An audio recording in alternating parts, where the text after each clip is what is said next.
রাধে কৃষ্ণ। মানুষ জীবনে অনেক কিছু অর্জন করার চেষ্টা করে, ধনসম্পত্তি, সম্মান, সম্বন্ধ এবং সফলতা। কিন্তু এই সমস্ত কিছু পাওয়ার পরও মন সবসময় অস্থির হয়ে থাকে, আর কোথাও না কোথাও আত্মা অতৃপ্ত থেকে যায়। আর এই অতৃপ্ততাই আমাদের ভগবানের দরজায় নিয়ে গিয়ে দাঁড় করায়। আর এই যাত্রার সবথেকে সুন্দর, সরল এবং প্রভাবী মাধ্যমই হলো একাদশী ব্রত। ব্রত মানে কেবল ভোজনের ত্যাগই নয়, ব্রত মানে ইচ্ছার উপর বিজয় লাভ করার প্রয়াস। যেদিন মন বা আত্মা একদিনের জন্য সংসার জীবন থেকে সরে গিয়ে পরম আত্মার সঙ্গে জুড়ে যায়। তাই জন্যই একাদশী ব্রত বৈদিক সংস্কৃতিতে অত্যন্ত পবিত্র বলে মানা হয়।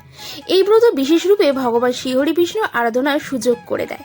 শাস্ত্রে উল্লেখ রয়েছে, ত্রেতা, দ্বাপর ও কলিযুগ, এই 3 যুগেই একাদশী ব্রত এতটাই প্রভাবশালী যে যজ্ঞ, তপস্যা, দান এবং তীর্থযাত্রার থেকেও এই একাদশী ব্রতকে শ্রেষ্ঠ মানা হয়েছে। একাদশী এমন একদিন যেদিন ভগবান শ্রীহরি বিষ্ণু স্বয়ং ব্রতকারীর উপর সদয় হন এবং সেই ব্রতকারীর আন্তরিক শুদ্ধিকরণ আরম্ভ হয়ে যায়। এমন এক অত্যন্ত পুণ্যদায়ী একাদশী হলো কামিকা একাদশী। এই একাদশীর ব্রত জানার আগে চ্যানেলে নতুন থাকলে চ্যানেলটিকে অবশ্যই সাবস্ক্রাইব করে দেবেন, আর ফেসবুক পেজ থেকে যদি ভিডিওটা দেখে থাকেন তাহলে পেজটিকে ফলো করে পাশে থাকবেন। তাহলে চলুন আজকের এই কামিকা একাদশীর ব্রত কথা শ্রবণ করি। শ্রাবণ কৃষ্ণপক্ষিয়া কামিকা একাদশীর কথা ব্রহ্ম বৈবর্ত পুরাণে যুধিষ্ঠির ও শ্রীকৃষ্ণের সংবাদে বলা হয়েছে। যুধিষ্ঠির মহারাজ বললেন, হে গোবিন্দ, হে বাসুদেব, শ্রাবণ মাসের কৃষ্ণপক্ষে একাদশীর নাম এবং মাহাত্ম্য সুবিস্তারে আমার কাছে বর্ণনা করুন, তা শুনতে আমি অত্যন্ত কৌতূহলী। প্রত্যুত্তরে ভগবত বৎসল ভগবান শ্রীকৃষ্ণ বললেন, হে রাজন, পূর্বে দেবর্ষি নারদ প্রজাপতি ব্রহ্মাকে এই প্রশ্ন করলে তিনি যে উত্তর প্রদান করেছিলেন, আমি সেই কথাই বলছি, আপনি মনোযোগ সহকারে তা শ্রবণ করুন।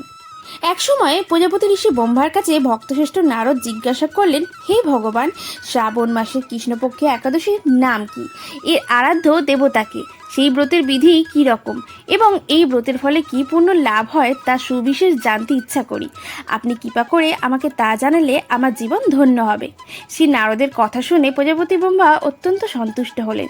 তিনি বললেন, হে বৎস, জগৎ জীবনের মঙ্গলের জন্য আমি তোমার প্রশ্নের যথাযথ উত্তর দিচ্ছি, তুমি তা শ্রবণ করো। শ্রাবণ মাসের কৃষ্ণপক্ষী একাদশী কামিকা নামে জগৎ প্রসিদ্ধা। এই একাদশীর মাহাত্ম্য শ্রবণে বাজপেয় যজ্ঞের ফল লাভ হয়। ভগবান শ্রীহরির পূজা অর্চনা অপরিমিত পুণ্য ফল প্রদান করে। গঙ্গা, গোদাবরী, কাশী, নৈমিষরণের পুষ্কর ইত্যাদি তীর্থ দর্শনের সমস্ত ফল একমাত্র শ্রীকৃষ্ণের পূজার মাধ্যমে কোটি গুণ লাভ করা যায়। সাগর ও অরণ্যযুক্ত পৃথিবী দানের ফল, দুগ্ধবর্তী গাভী দানের ফল অনায়াসে এই ব্রত পালনে লাভ হয়। যারা পাপ পুণ্য সাগরে নির্মগ্ন, এই ব্রতই তাদের উদ্ধারে একমাত্র সহজ উপায়। এই রকম পবিত্র পাবনাশক শ্রেষ্ঠ ব্রত আর এই জগতে নেই। শ্রীহরি বিষ্ণু স্বয়ং এই মাহাত্ম্য কীর্তন করেছেন। রাত্রি জাগরণ করে যারা এই ব্রত পালন করেন তারা কখনো দুঃখ দুর্দশাগ্রস্ত হন না। এই ব্রত পালনকারী কখনো নিম্নজনী প্রাপ্ত হন না। কেশবপ্রিয় তুলসী পত্রে যিনি শ্রীহরির পূজা করেন, পদ্মপাতায় জলের মতো তিনি পাপে নির্লিপ্ত থাকেন।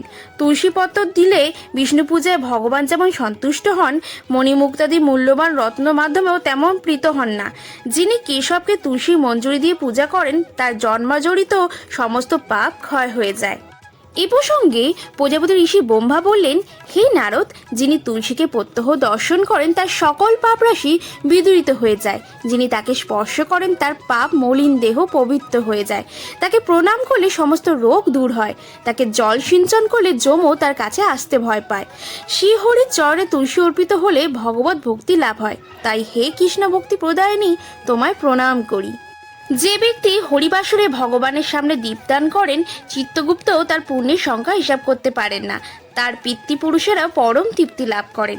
মহারাজ যুধিষ্ঠিরকে শ্রীকৃষ্ণ বললেন, হে রাজন, আমি আপনার কাছে সর্বপাপ হারিণী কামিকা একাদশীর মাহাত্ম্য বর্ণনা করলাম।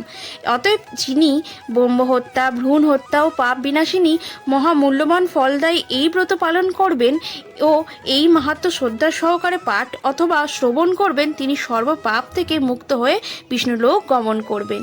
আজকে ভিডিওটি আপনাদের কেমন লাগলো সেটা কমেন্ট বক্সে জানাতে ভুলবেন না। যদি ভালো লাগে তাহলে লাইক, কমেন্ট করবেন, সাবস্ক্রাইব করে পাশে থাকবেন। ভালো থাকবেন।